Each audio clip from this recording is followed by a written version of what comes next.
Welcome back. This is part two. So I left off talking about growing up as a teenager and the things that we weren't allowed to have, and the fact that I snuck Stephen King books and semi afraid of Demon Attack. Of course, that didn't happen. So I hid Stephen King books in my closet and read those. And the music thing, of course, Nirvana. My mom was convinced that music was making me depressed. Maybe there was some truth in that. I do. Music does affect your mood, but a lot of times we pick music to fit our mood. So, and Nirvana was really popular at the time. When I started getting into Nirvana, he had probably already offed himself a few years prior. Um, just a note to ex-witnesses out there um, that are going through a really difficult time. um, Never ever consider that, because it gets better. I've been out.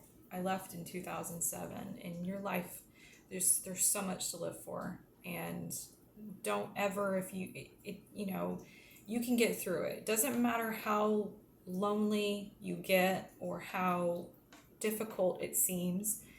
Just hold out. It's going to get better. It's going to get better, I promise. You're going to meet people that are going to that you're going to love. They're going to love you.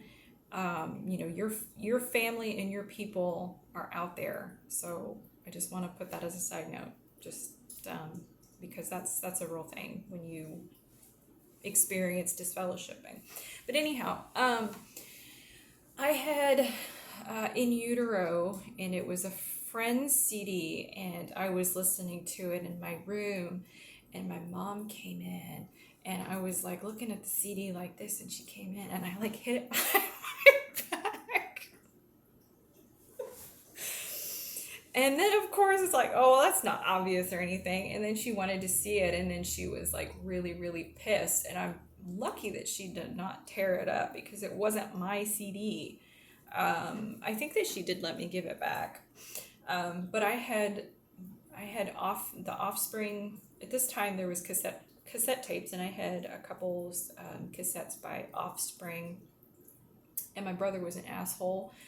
One of my brothers was an asshole. The other one was pretty nice, but he came in my room, and he's like, "What kind of music you listening to?" Because he liked Guns N' Roses. I'm not a Guns N' Roses fan.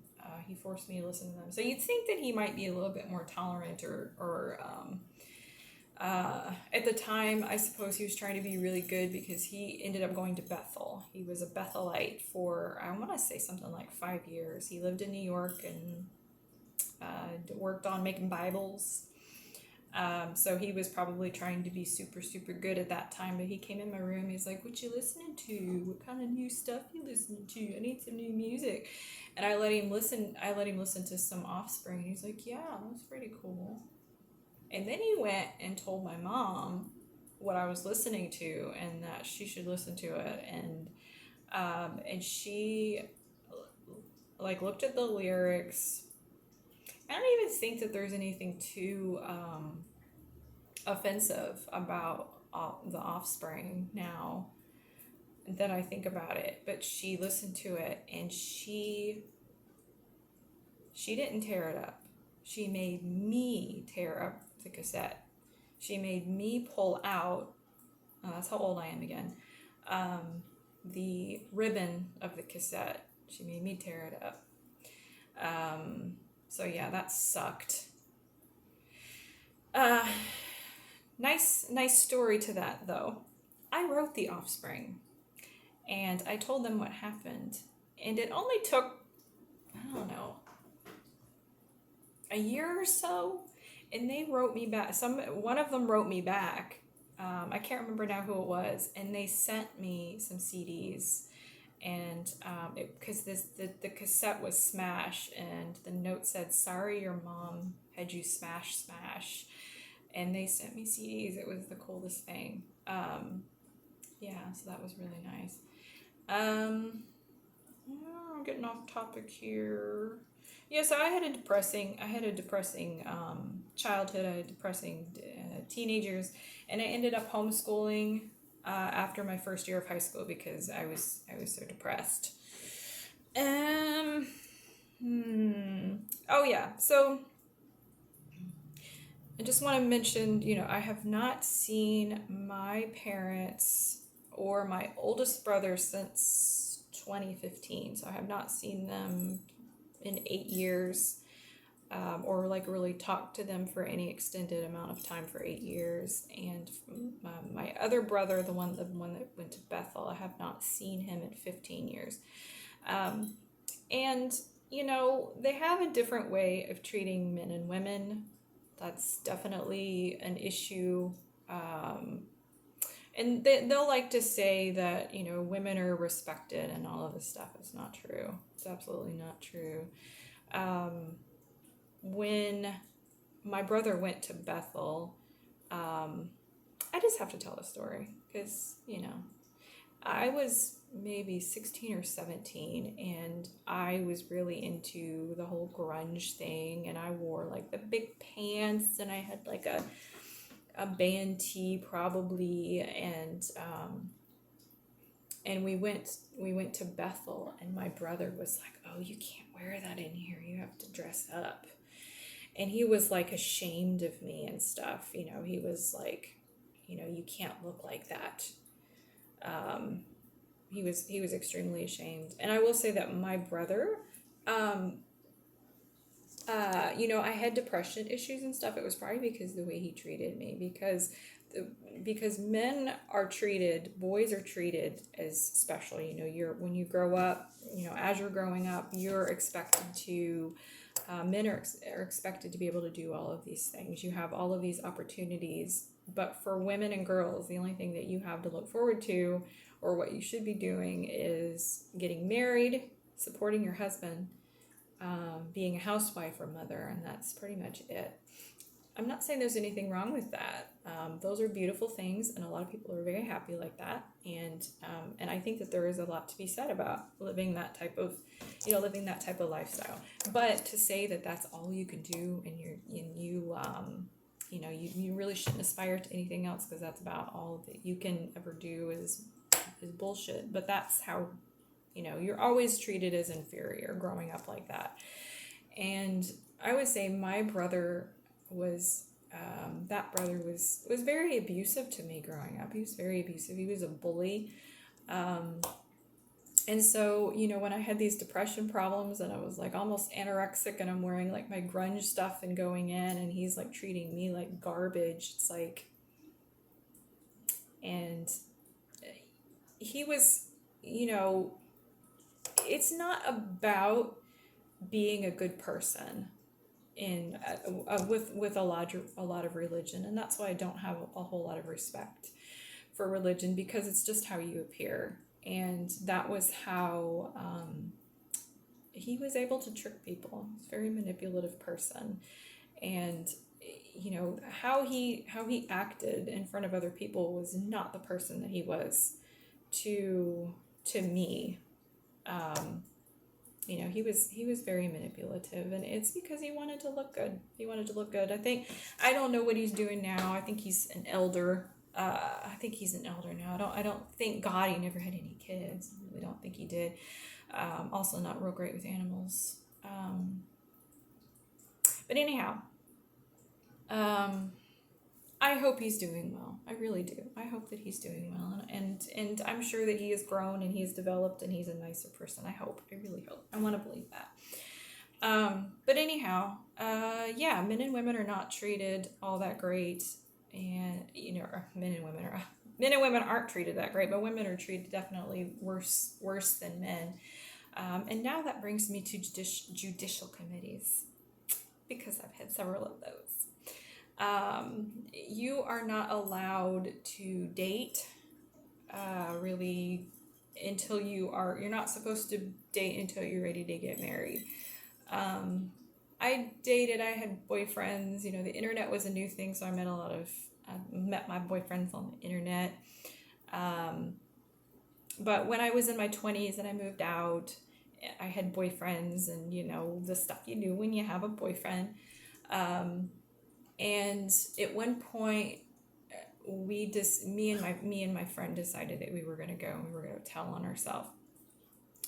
And to get right. We wanted to get right. So I went and told on ourselves, and then I had the judicial committee that was from hell. Now, at this point, I was probably 20, 22, and I'd had several boyfriends. And being the stupid dumbass that I was, I decided to tell everything that I did with everybody. And like I said, it's not about in religion and across the board in religion, it's not about the person that you actually are. It's about how you come across. It's about what you get away with. It's about what you show other people. It's phony. People are phony. People are fake. But I wanted to do the right thing. I really did. So I went and I told everything. And I had, there were several guys that I fooled around with. And I just say that, fooled around with. I'm not talking about anything nothing crazy. I mean, at that point, there was no sex or anything. I had not had sex or anything. I just messed around. But, they interrogate you. There's 3, you go in, if they decide that there needs to be a judicial committee, you go in, there's 3 different elders, and you're by yourself, and you tell them what you've done. They ask you, who it was with, how long, it went on, what you did. They ask you very detailed, very personal questions, and it's humiliating and it's embarrassing. And they take notes. I don't know what they do with the notes. They want names of people. They kind of want dates. It really is like an interrogation. And then they go to after that meeting, and I did that, and of course you're crying because it's terribly embarrassing, and then they go and they investigate with the elders from the other congregations. They talk to the elders of the other congregations and see, if the other person has come forth and has confessed anything. And I remember one of the elders saying, we talked to so-and-so, and because what I did, total dumbass. Before I went and confessed, I contacted all, the people that I had messed around with, my boyfriends. I had contacted my ex-boyfriends, contacted them and said, hey, I'm going to go do the right thing. I'm going to go tell on myself. And, I would encourage you to go talk to your elders too. So, you can have a clear conscience with God, and you can do the right thing, yada, yada. So one of them did, because, he didn't want to get disfellowshipped, because it's much worse if you get, if you have it told on you and you get caught versus going in and confessing. So he did. So the one elder was like, okay, so we talked to this elder group, and he did come forth, and he said he collaborated your story, so you were telling the truth on that. Why would I go? Why would, what point would I have for coming to them and telling them all of this embarrassing shit and make it up? Why would I do that? Why would I do that? I guess, because I had went so long without telling, but it's not something that's pleasant to do. And at that point, like I said, I was 22. That's so young. That's a baby. So anyway, but they had other people that they needed to check on. And normally what they're supposed to do is they're supposed to tell you right away if you're in the clear, if they consider you to be repentant. Now, you would think that someone that came on their own accord and told all this stuff was repentant. Obviously I was crying, they were reading me scriptures and, making me feel like total garbage. And no, they weren't done yet. They needed to investigate everything that I said. They needed to go and they needed to talk to all of the elders. They wanted to get all of the information. And I was going back through my journal, and I think that it probably took them a month to decide if I was going to be disfellowshipped or not. And like I said, I had depression problems. To be really personal, I almost killed myself with that, because the idea that I was going to hurt my family so much if I was disfellowshipped just absolutely crushed me. I couldn't sleep, I couldn't eat. Every single day it was weighing on my mind. I had a roommate, I had to work, I had bills to pay. I'm not having, any support really. I didn't really know how to talk to my parents to tell them what was going on, because I lived like an hour and a half at that point away from them. I was in a different congregation, and just the idea of it, and they knew that I was really depressed, because it had been a couple weeks, I think, and I contacted them and I said, hey, you got a decision for me? And they said, well, we'll meet with you. And so they met with me on a Saturday. See, I keep a journal, so I have all this stuff. They met with me on a Saturday and sat down, and they're like, so we know that you're really depressed. I was like, yeah. And, I probably was like crying at that point, and I was just like kind of waiting expectantly. And they're like, well, we're still waiting to get a hold of these elders from this other congregation, yada, yada. And so we don't have an answer for you yet. And I mean, I pretty much just lost it. And I was like really crying. I was like sobbing. I went home, and, I suppose I can talk about this. It's been like 20 something years ago. And I took a bunch of sleeping pills and drank like a half a bottle of rum, I want to say. And because I was like, this is it, my parents are going to be devastated. I'm going to be disfellowshipped.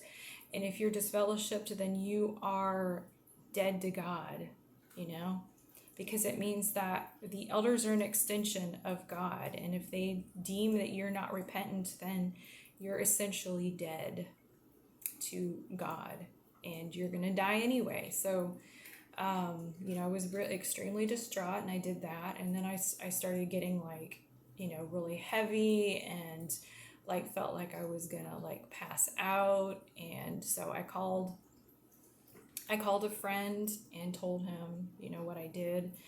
And he took me to the emergency room, and they're like, don't tell him what you did. Just tell him that you were like trying to sleep. So nothing happened. Apparently I didn't take that many, but, enough to like kill me. And they just told me to drink like lots of water and stuff. Thank God this was before the Dr. Google. This is 20 years ago. So, and actually, it's funny that when I told him that I couldn't sleep, he gave me a prescription for sleep medicine. Probably not the best thing to do, but anyway, I didn't end up taking it. So eventually they did meet with me again, and then I was not disfellowshipped. But that made a pretty big impact on me at that time. So I'm gonna stop that there, and I'll be back with another video, because the judicial committees did not stop, because I was always getting